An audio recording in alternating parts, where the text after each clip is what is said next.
Hello and welcome back to the channel Life of a Pharaoh, and welcome back to the series Dogs in Art, which combines two of my biggest interests, dogs and art history. For those who didn't know, I am an art historian, and the fact that I can include two of my main interests, like dogs and art history, into one video makes me really happy, so I will continue to do it. Well, in my first episode of Dogs in Art, I talked about the Pharaoh Hound. We went as far back as to ancient Egypt to look at the history of Pharaoh Hounds and how they've been depicted in art history. Today, we will not go as far back, but we will talk about Sighthounds, which is the family in which Pharaoh Hounds belong. Sighthounds have been both a fashion statement, a celebrated hunter, and used to study anatomy by artists. So let's dig into it, shall we? So different kinds of Sighthounds have been depicted for thousands of years, as we could see in my last video. They have been as small as a whippet or as big as an Irish wolfhound. But let's start with looking at this medieval Italian sketchbook. This greyhound doesn't look happy. It looks thin, it looks unhealthy, and it doesn't look like traditional depictions of greyhounds.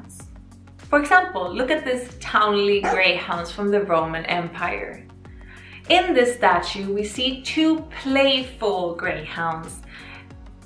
These are two greyhounds off duty. Their hunting is done and now they are just playing around with each other, nibbling on each other's ears.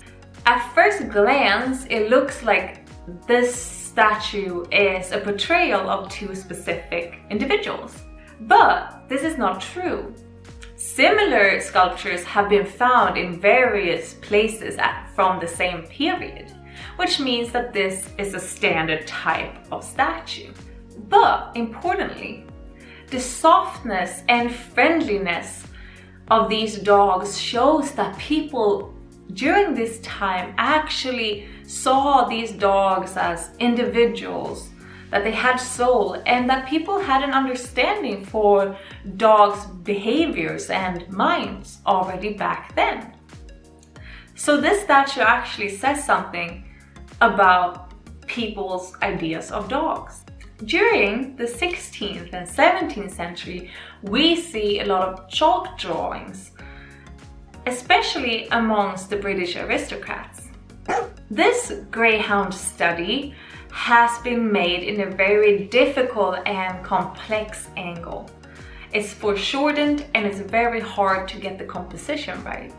And the fact that it's a chalk drawing could be because it's hard to make the dog stand in that position for a long time.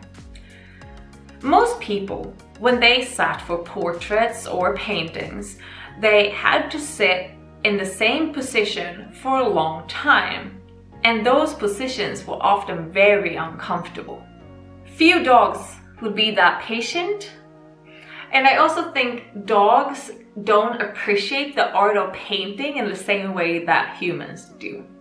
This is probably why we see so many depictions of resting or sleeping dogs from these centuries. Remember, during that time, they had no cameras. So you couldn't take a snapshot of a dog in movement and then paint it. You had to draw quickly and pick up the muscles and anatomy of the dog once you saw it. So while the dog was resting, the artist could observe the anatomy in a more detailed way. They had the time to get the anatomy perfectly right. And that was important at the time. And greyhound-like dogs were popular amongst the aristocrats for hunting. And aristocrats and upper classes and royal families could afford to hire an artist to paint their dogs. But I know we have been stuck in history and we need something more contemporary.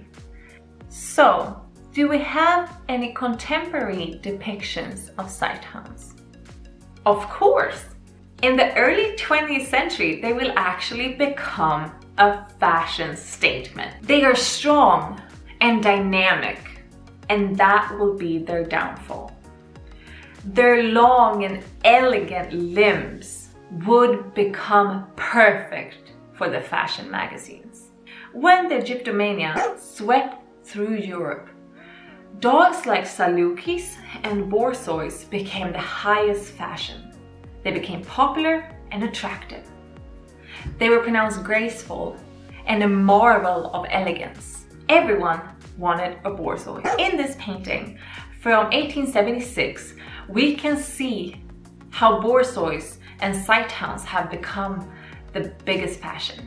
This painting shows that Sighthounds were used as a symbol of luxury, sophistication, grace at the time.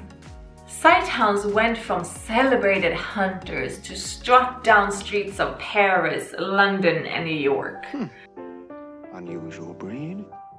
Well, surely not. Even Vogue wrote an article in 1917 with the title "Love Fashion, Love Her Dog," and greyhounds, Borzois, and Salukis stared from the covers of Vogue at the time. American luxury car manufacturers used Borzois in their advertisement to show how fast and elegant their car was. In this work here by George Barbier, we can see how trendy Sighthounds actually were. Here we see an elegant, majestic, magical greyhound together with two people. It's painted in the style Art Deco, and this was the most modern style at the time. In the early 20th century, Art Deco was really popular. It was modern and new. Including a greyhound into this kind of painting shows the Sighthound's position as a contemporary fashion statement. And maybe they still are. Just look at this album cover of David Bowie from 1974. Here he's portrayed like a Sphinx human-like hybrid, a perfect combination of the wild and the tamed. And dogs as fashion statement is not uncommon.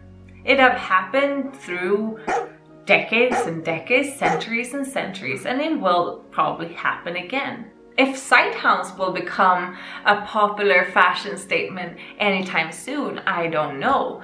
But this shows that they have reinvented themselves over the years. First from the ancient Egypt and the godlike figure they were then. Then they became a subject for artists to study anatomy in the 16th and 17th century. By the Egyptomania, they became a fashion statement, and their strong and dynamic figure brought them all the way to Vogue.